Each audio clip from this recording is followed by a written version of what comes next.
Morning, everybody. Welcome to the Seeking Refuge session. Uh-oh, that's not right. Welcome to the Refuge session. Refuge is a raw black, and it's a raw black from one of the famous mountains in southwest China, actually in Yunnan. They talk about these tea mountains in Yunnan, and you've heard us talk about them, Hekai, Labanzhang, Yiwu. I mean, there's about 16 of these famous tea mountains. Jingmai is unique. Well, it's famous, but more than famous, it has a very interesting history. So by the end of today's session, you're going to know a lot more about Jingmai and the history. In addition, you'll have tasted Refuge. Refuge has an interesting history also. We'll talk about that after I get through the history of Jingmai. So for those of you who just rolled out of bed, I know that's not most of you. Most of you get up at about the same time I do. But for the one or two of you who may have just gotten up, I did send out a map a short while ago, and there's only really two things, actually three things I want you to note on the map.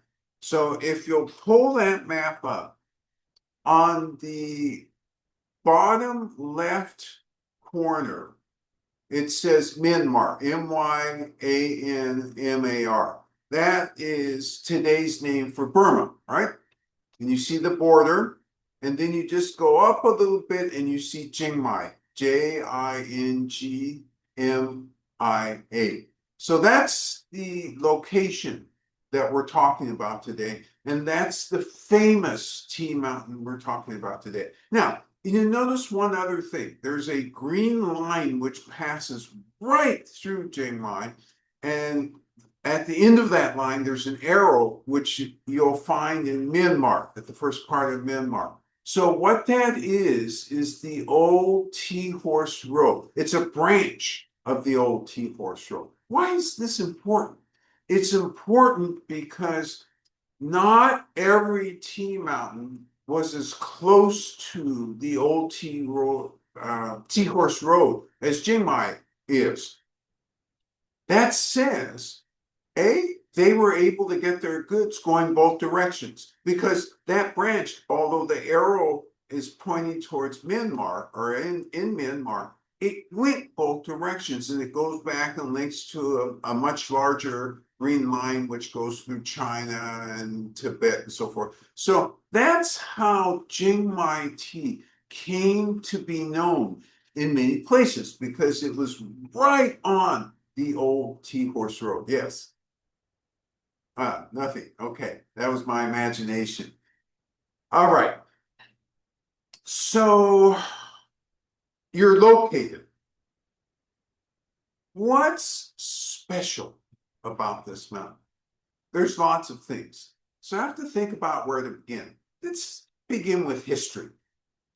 So over 1,000 years ago, the Bulong people, who were scattered in the area, probably more of them to the south and to the west, wandered into the Jingmai Mountains.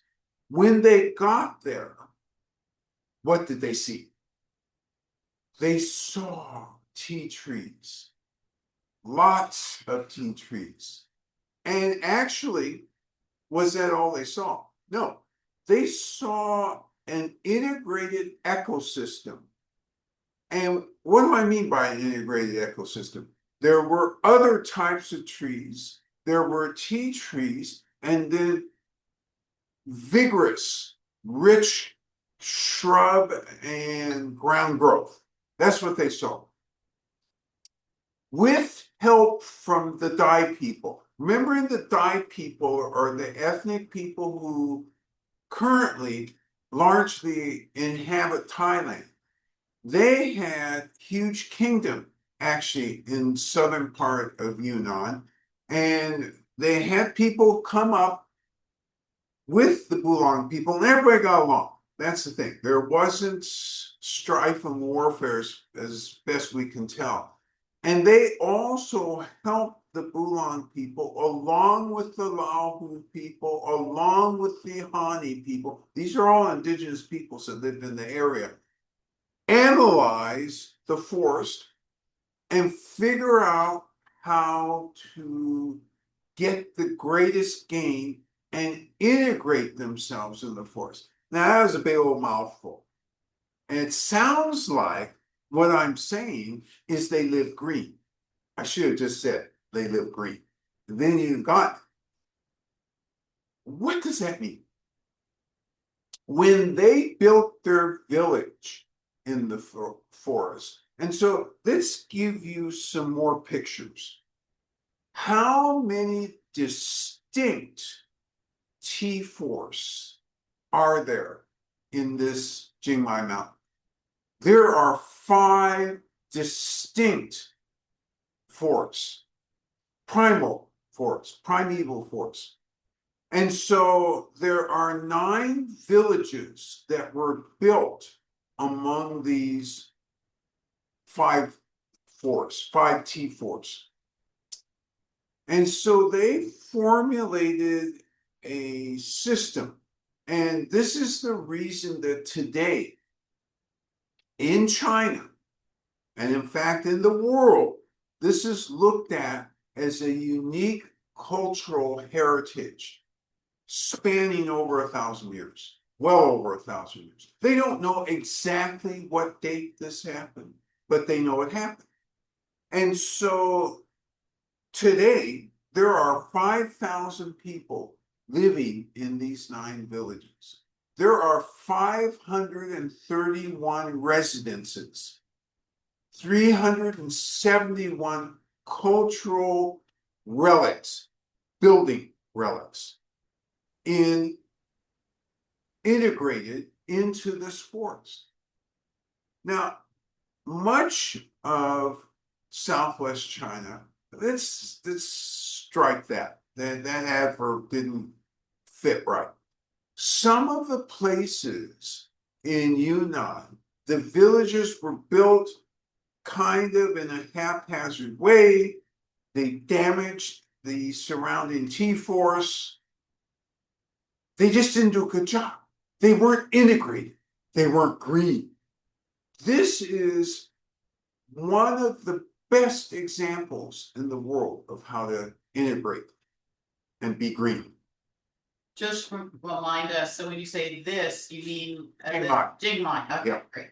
And so again, let's think about what they first saw. No.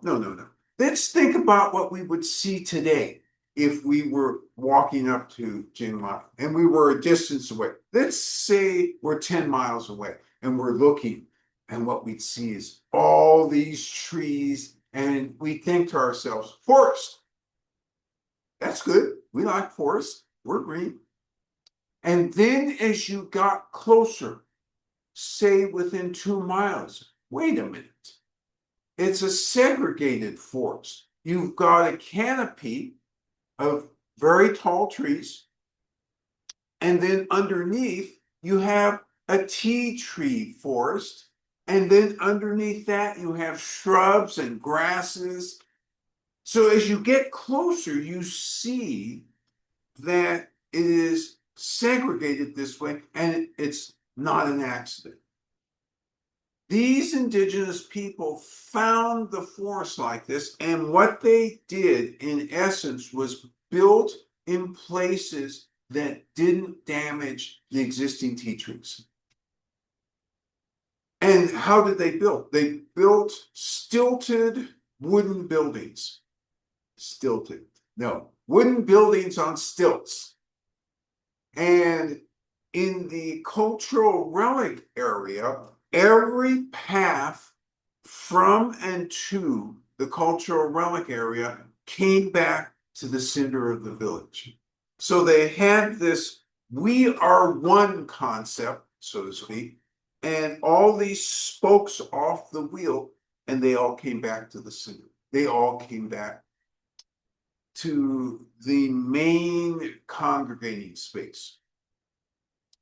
So this is special because the people maintained this and they didn't destroy it. People many times go to places and raise the place and rebuild and whatever aesthetic is that aesthetic, but it's not the original forest or original natural aesthetic. That's not what they did here. They maintained that original aesthetic. So how big is this area? It's about 3,000 acres. How much tea does it have on it? It's got 3 million tea trees that are 50 years or older. And it's got 1 million, so it doesn't have four. I know 3 and 1 sounds like 4. Let me divide this a different way.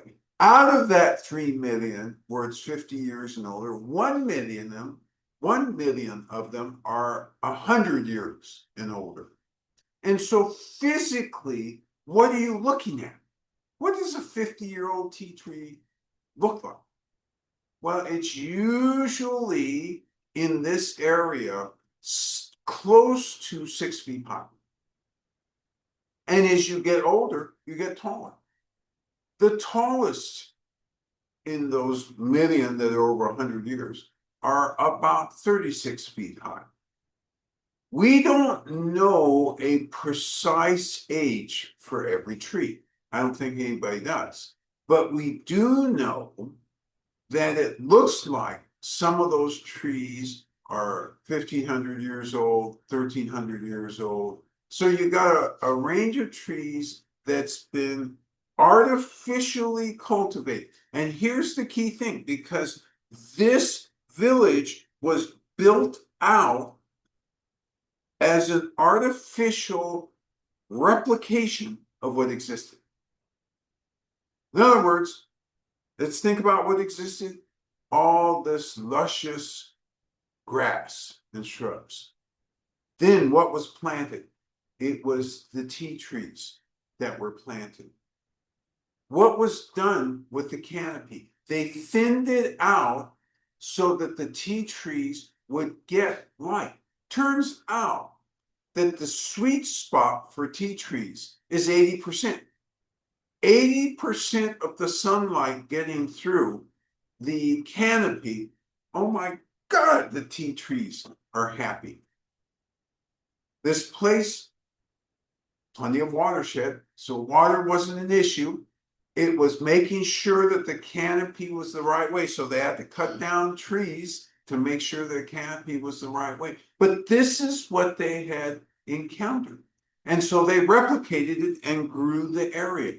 And it's really a unique, in the history of tea tree growing, this is probably the most unique and well understood by indigenous peoples, by any peoples, of how to manage the resource and expand the resource. It's incredible when you go there, because there are old totems, I mean, truly totems with pictures of faces and so forth scattered in the forest. These clearly somehow were related to the indigenous peoples who previously were there.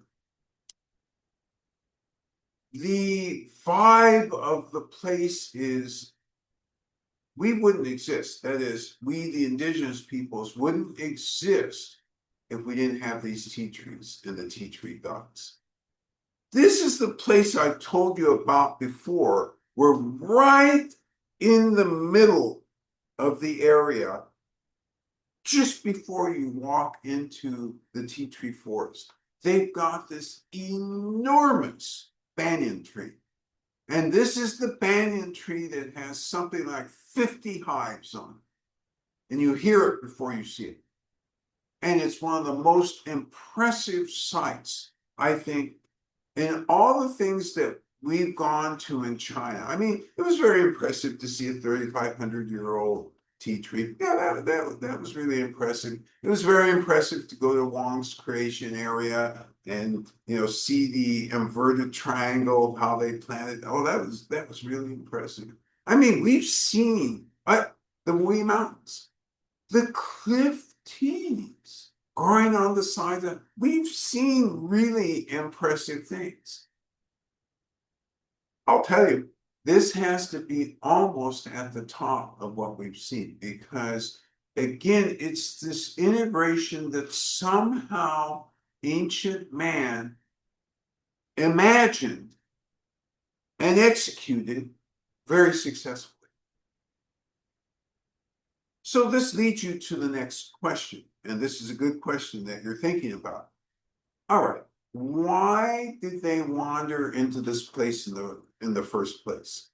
So it turns out, at least according to legend, and there are books that record, or records, I should say, that record that in the year 900 or close to 1,000, there was a plague in the southern area that really, I think in this case, refers to Burma. People trying to get away from the plague, they went into the forest. They realized that drinking tea somehow blunted the plague, somehow prevented the plague. And this is how it's written out. And so people started settling up there.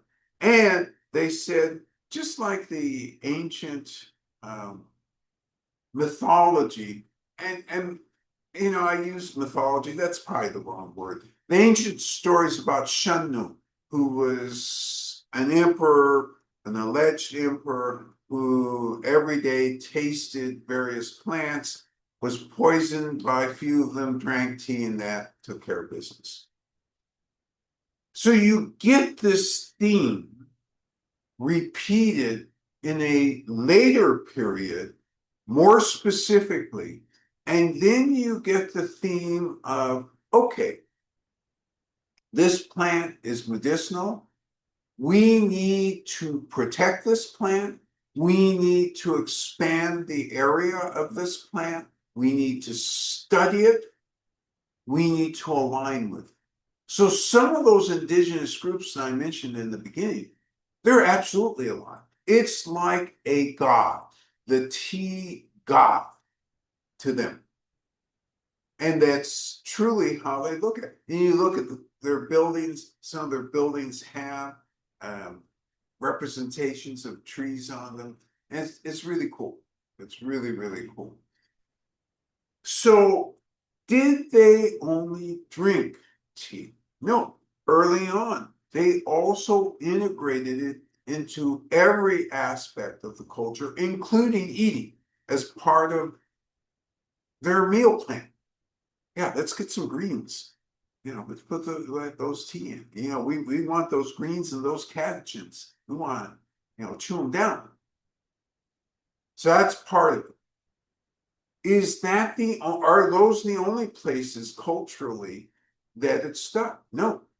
Actually, to this day, there's two other things that stand out right away.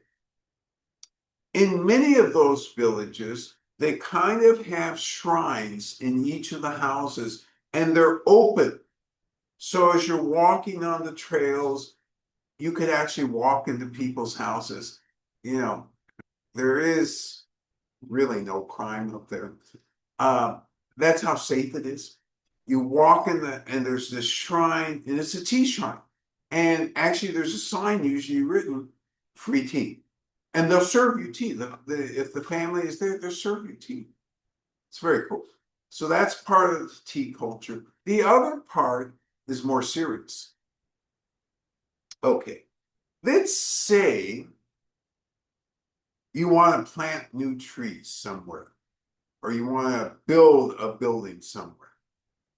You need people to approve that, and you need people to think about that. So you send out an invitation. So what does this invitation look like? You go to the Hallmark store. Oh, wait a minute. They don't have a Hallmark store. No, you go to the tea store. You get a small packet of tea. You put it in a banana leaf, wrap it up with bamboo. You get a couple candles. You wrap that up and tie a red ribbon and send it off. People, when they receive that invitation, is that an invitation you can turn down? Not unless you're on your deathbed. This is seen, particularly because it's anchored by tea, as something extremely important. And so, even though I tell this with a slight sense of humor, there's a definite seriousness that goes with this. This is how they execute their culture. Tea is integrated into everything that they do there. Because when they sit down and discuss things, can you discuss anything on a thirsty throat? The answer is, of course not. You've got to have tea to accompany the discussions and to put a stamp of approval on the discussions. So this is how tea is integrated into Jingmai. And the Chinese, over the last, I don't know, 30, 40 years, have studied this village culture or these villages culture. And it's become, in quotes, an intangible cultural heritage. China has this great term that they talk about, and it's all these intangible cultural heritages. I love this term because there's so many things that we take for granted because they're not brick and mortar. You know, we can't see them exactly easily. And the Chinese don't do that at all. They say, wait a minute, there's custom here. We got to honor this custom.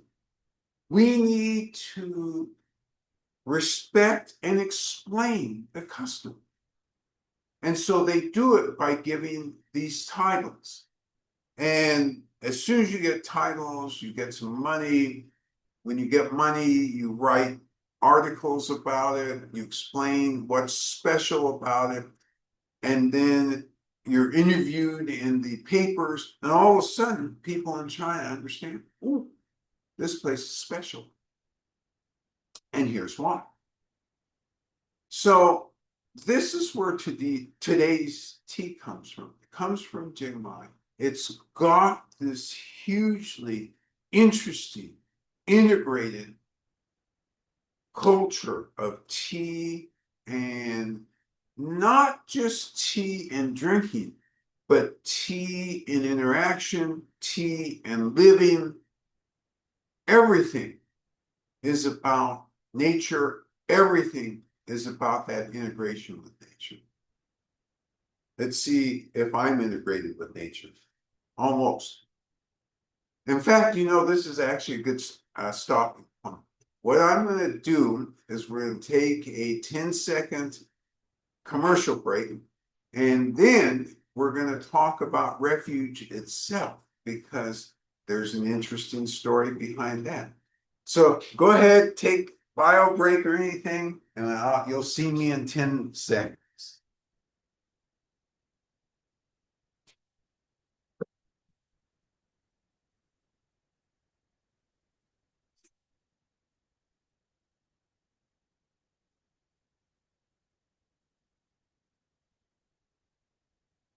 And so returned, and it gives me great pleasure to bring forth the tea master so that we can do Refuge this morning, demonstrate the raw black Refuge.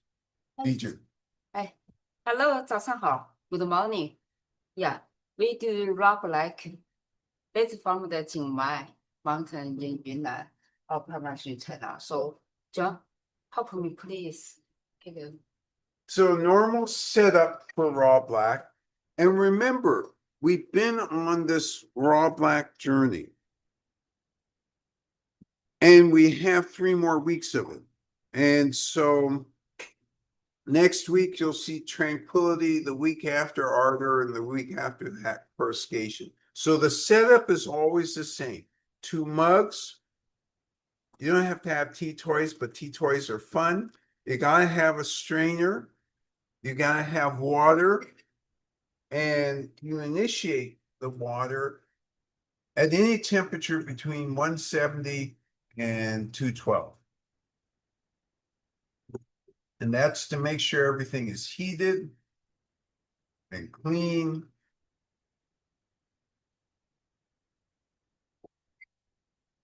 And you'll notice one important thing. When Biju goes through everything, there is a rhythm to it. Nothing is in a hurry, and yet nothing slow. There's a steadiness and an attention to detail. And this is what you should be trying to emulate.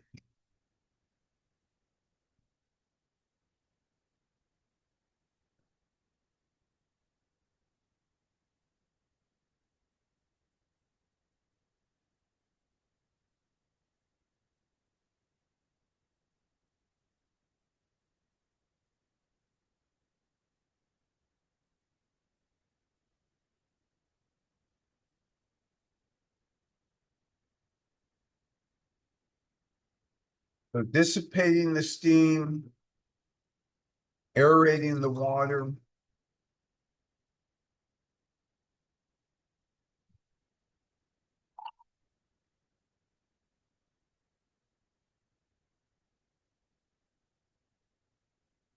So this one is at 170 degrees, 6 grams. Is 6 or 7? So 7 grams, that's right.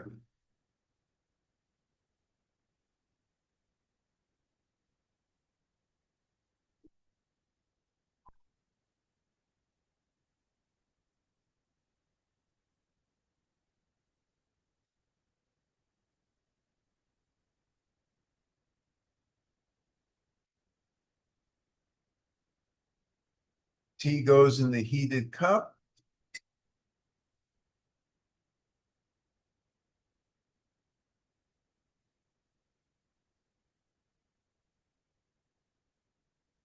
You notice the water goes back in the kettle because the kettle's got a spout, so you can control the pour.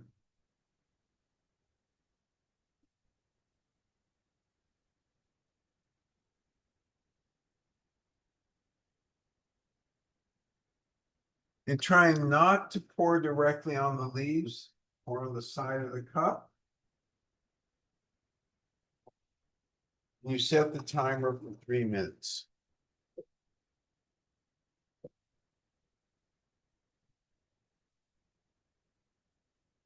You make sure that the recipient cup is heated as well.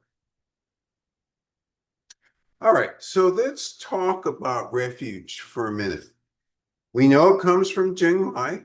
We know we have other great teas from Jingmai, some of which you've had before. Earth Spirit being one of them, that's a fully fermented. And Reverence being the other, which is a raw black. Well, this raw black is quite special. We picked this up in 2019, and this thing is 20 years old. And there wasn't much of it, but so this is from our semi-private stash, and that's what we're providing today. And one of the reasons we wanted everybody to have a chance to taste this is, first off, Jingmai is enormously famous. It's not the most famous. Remember, we went to Iwu this year, which is really, really famous, brought back fervor, gone to Labanjiang and brought back tea from there. Those places are both enormously famous. And I would say Jingmai is probably next in line. And certainly, again, from the cultural standpoint, there's no question. It's undoubtedly among the tea mountains, culturally the most integrated and famous of all of the mountains. So we've had this for a bit, and it was picked a long time ago. and the farmer left it compressed. Because usually farmers, if they're going to save for such a long time, will compress. But this particular farmer decided not to. And there's various reasons farmers decide not to. The main reason being that they're carrying out an experiment themselves and trying to figure out, well, what's it going to be like? I know it's going to ferment faster when it's uncompressed. And I just want to see what that result is. Yes. Dylan observes beautiful variation in the color of the dry leaves. Ah, great catch right away. Beautiful variation in the color of the dry leaves. And that really is true. That's one of the things that struck us when we got this. All right, timer is off.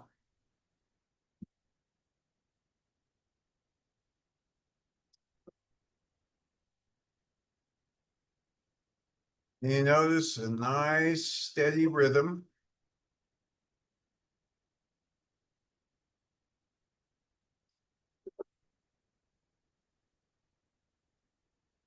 Okay. What else do you notice? Let's take a look at this color. There's lots of color in this. And that would normally tell you a couple things right away. That this is older because it's got more color. Doesn't necessarily cue you in to what the flavor is going to be. So I'm going to enter the quality arena and we're going to see astringency, aftertaste, and energetics.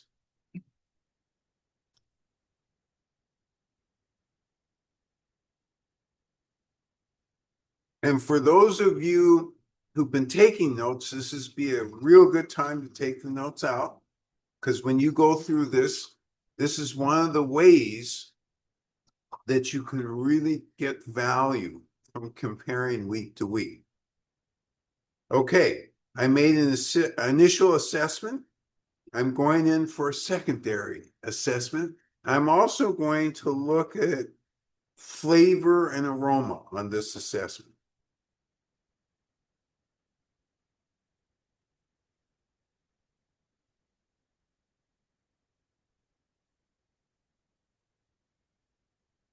Okay, there's some things I'm noticing right away. These are the things that you're going to brew and tell me. So it's your turn to brew.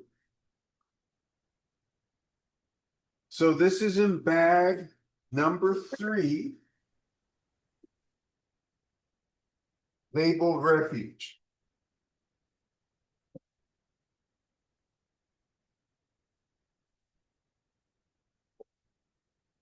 And this is definitely different from last week's Forest Reserve.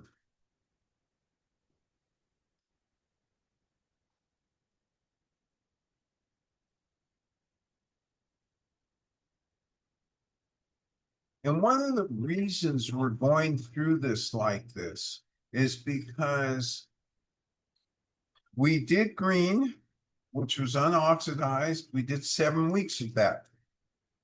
The last week of that, we swapped out and did a green that was, yes, still unoxidized, but the process of doing it was steam versus roasted. Most Chinese teas are roasted.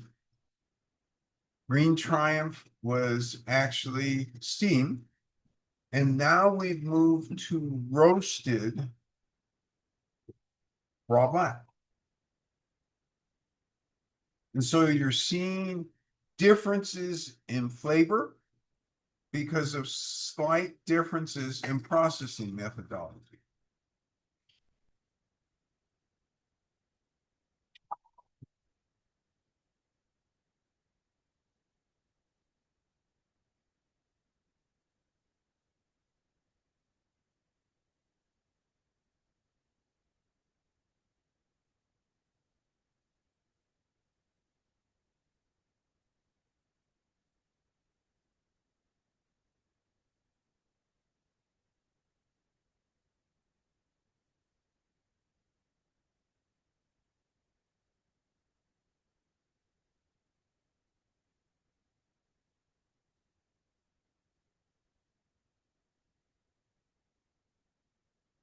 Jennifer says, I noticed in one of the photos you sent in the first batch, there appeared to be a twig-like insect or animal that was perhaps eating the leaves. Am I right? It looked like a little twig dragon.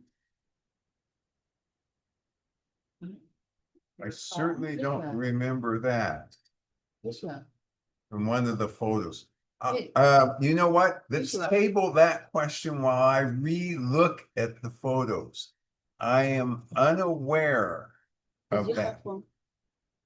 Phone, yeah.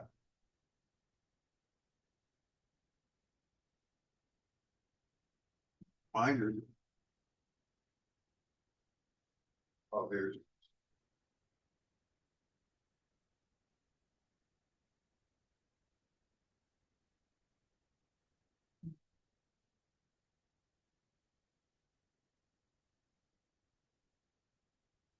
Photos show leaves with little bites taken out of them. But not an insect. It did not show the insect itself in it. Which one? Leaves with bites out of them would be normal because they're not spraying these leaves. And so that's a normal thing, but to actually see, I don't remember sending anything which actually had an insect. But you know, I'm an understudy. My eyes sometimes don't pay attention to the little details. Oh, Oh, this person. People pick up a tea. This It looked like Cuppa. the insect was right next to it, or what could be an unusual insect. which one? This photo. must be this photo. And this no, photo, no, that's no, an, okay, I see what you're looking at. This is the That's not 螃蟹 an 脚的 insect. 草 No, That's no. a something called Take it out, yeah. crab, Yeah, crab herb. And yeah. it's actual They have growth the other group out of herbs. the, yes. And it's, Yeah. that thing is an incredible, I'll take that. An incredible, incredibly valuable as an herbal remedy. And we actually thought at one time about bringing that back until we realized, oh, we've got to mortgage a house in order to bring that back. Jen said it reminds her of mistletoe. There you go. Yes, that's a good comparison. That's a really good comparison. It is an epiphyte, living off of the tea tree, definitely not alive in an insect way. And you called it a crab? Yeah, it's called crab. 螃蟹脚 Yeah, The crab feet. foot. Crab Crab foot. Yeah. Very hard to come by. But we saw plenty of it when we were actually out in the forest. And we picked a little for ourselves. But no, that is rare.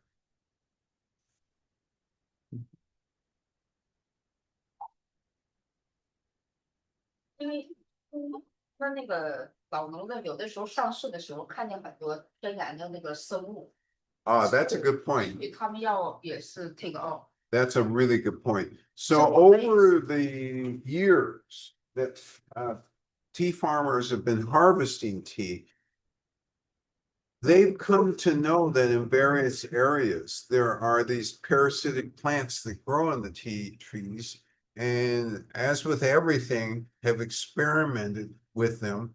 And most of them are seen to have certain value in terms of herbal remedies. So that's what you were looking at. And actually, you called out a very famous one. All right, it's your turn to enter the quality arena.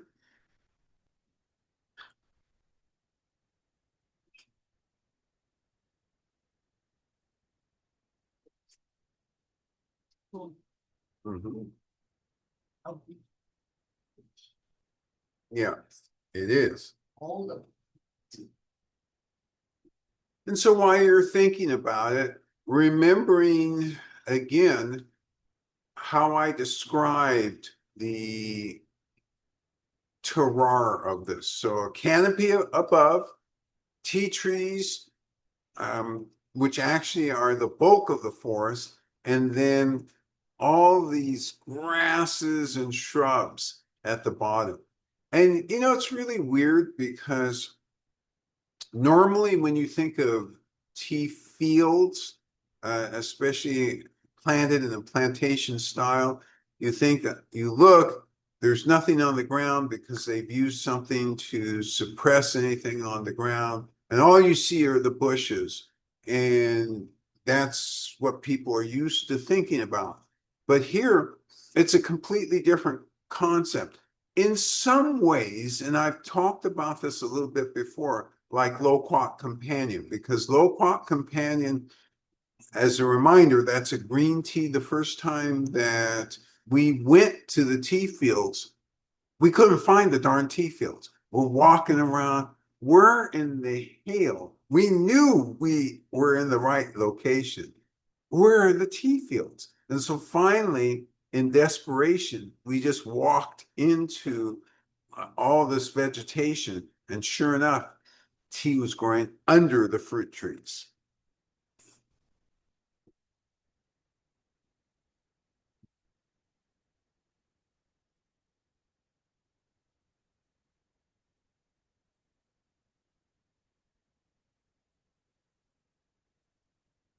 The other thing about this place, we love going up there with the headman because this is how connected they are to nature. We got out of the vehicle and he said, look around you. There's medicine everywhere. And of course, you know, I'm looking around. I don't see it. And then he picks a little plant from the ground, says, look, this will clear a nasal passage. Sticks it up his nose, stuck one up my nose. Oh, look at this thing. This thing will do this, that, and the other. I mean, they really are closely attached. They use everything there. It's really interesting. Yeah. Jen says the scent has an initial tang fermentation over wet leaves and the sharp green of young twigs.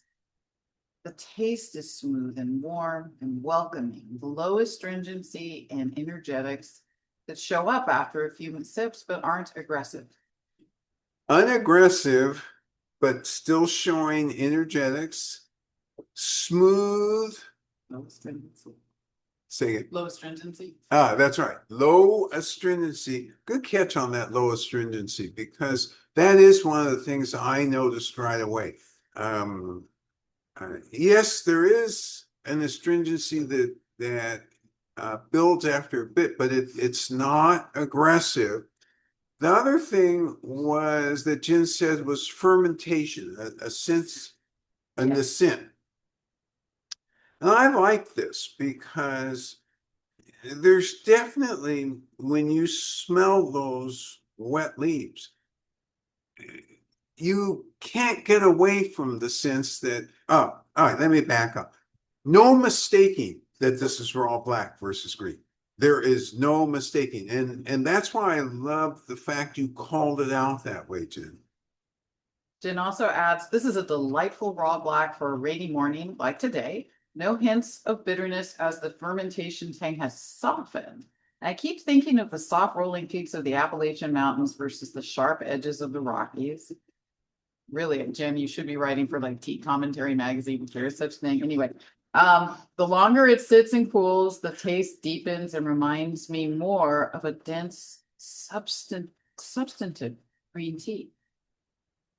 The longer it sits and cools, the taste deepens and reminds me more of a dense, substantive green Oh, I see. tea. Okay, I see where you're going with this. Okay, so let's go back to the beginning of the comment because there's a few things I want to say about that. Can you give me Yes. just the very beginning? Delightful raw black for a rainy morning. No hints of bitterness as the fermentation tang softens. There you go, right there.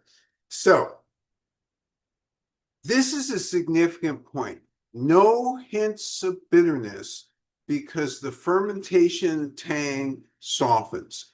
Love this description for the following reason.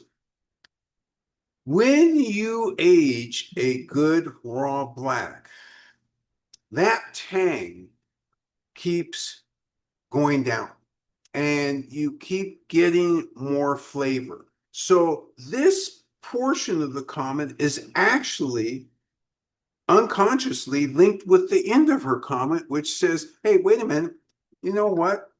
Yeah, that tang has decreased and I'm getting substantial, almost dense green tea taste. I like this. There is a density to this tea. There is a strength to this tea. And by keeping it in a green format, you're correct, because it's not the density of an oolong tea. It certainly isn't the density of a fully fermented tea, but it is it. And because you don't usually drink raw blacks, you don't have a bunch of comparison points and say, well, this is denser than this. And you moved it over to a green tea. Very clever. And it's clever because you bookended it. And I have to assume you did this on purpose, although I also think there's a portion of self-conscious here, with that decrease in fermentation tank. Because once you said that, you paved the way for it to have that density without that tank. Good job. Kathy observes the dry leaves had a slight berry scent and the tea tasted very smooth from the first sip.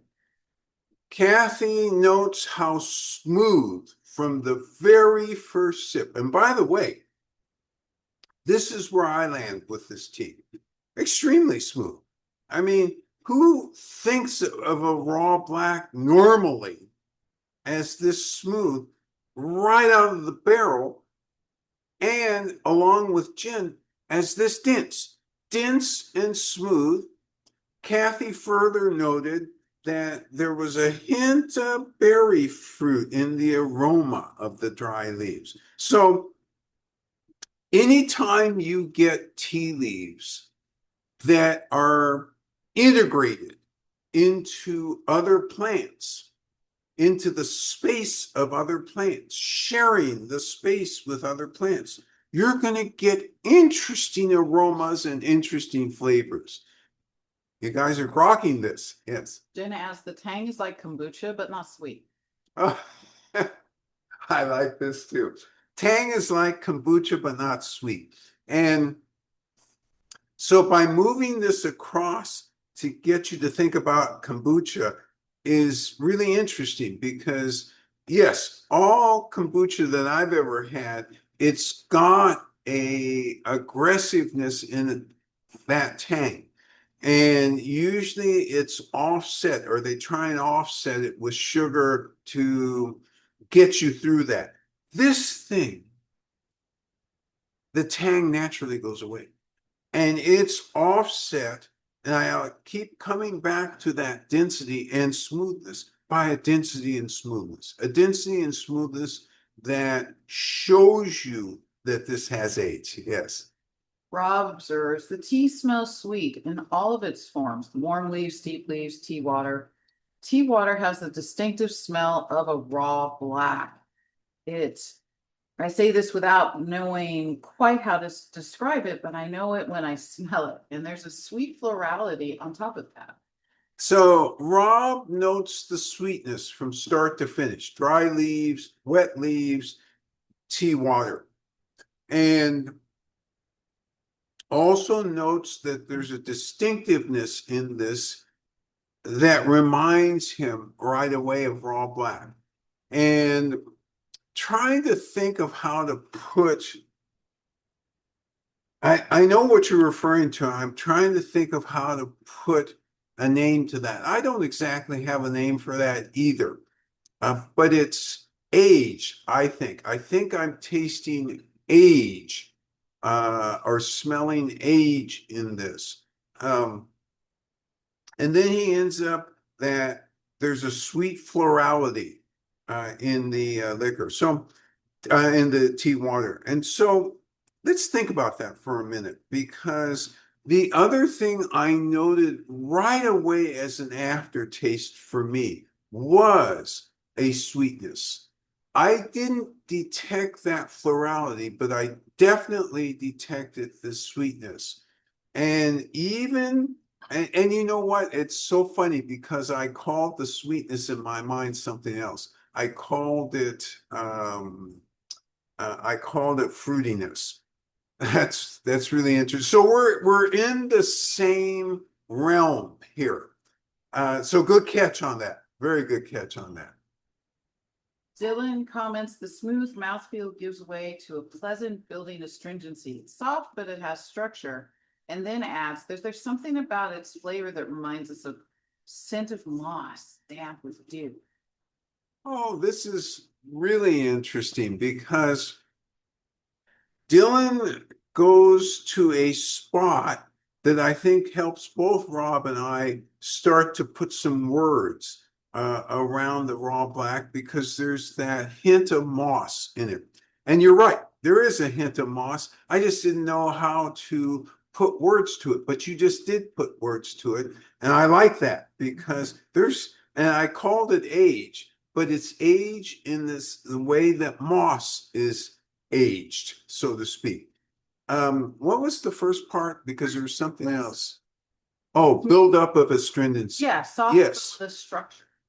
Love this part of the comment too, because Jen noted, I believe it was Jen noted a very light astringency. And I knew because I was already at my fourth or fifth sip by that time that it was going to build. And for me, it absolutely builds and it absolutely has structure. It's still soft though. Yeah. Okay. This tea, Refuge, really built knowledge into your experience with raw blacks because this is a very aged raw black. And it comes from a very, very well tended place.